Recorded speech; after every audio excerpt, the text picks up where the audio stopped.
Toutes ces preuves flagrantes conduisirent la communauté scientifique à reconnaître la théorie du Big Bang.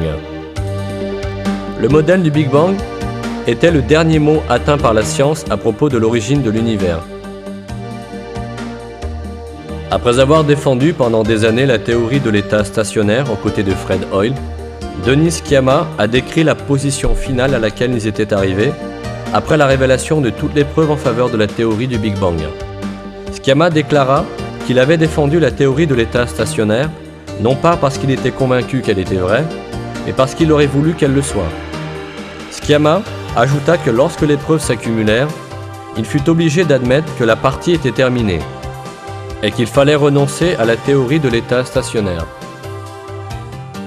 Le professeur George Abel, de l'Université de Californie, reconnaît également la victoire finale du Big Bang et déclare que les preuves disponibles actuellement montrent que l'univers est apparu il y a des milliards d'années à la suite du Big Bang. Il admet qu'il n'a pas d'autre choix que de reconnaître la théorie du Big Bang.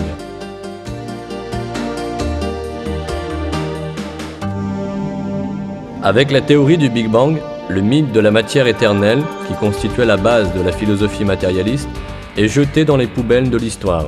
Qu'y avait-il alors avant le Big Bang? Et quel est le pouvoir qui a causé l'existence de l'univers dans cette grande explosion alors qu'il était non existant?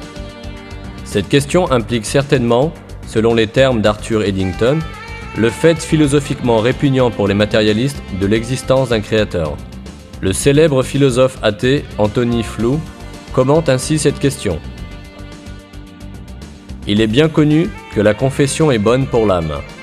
Je commencerai donc par reconnaître que l'athée stratonicien ne peut qu'être embarrassé devant le consensus cosmologique contemporain. Car il semble bien que les cosmologues apportent la preuve scientifique que l'univers a eu un commencement.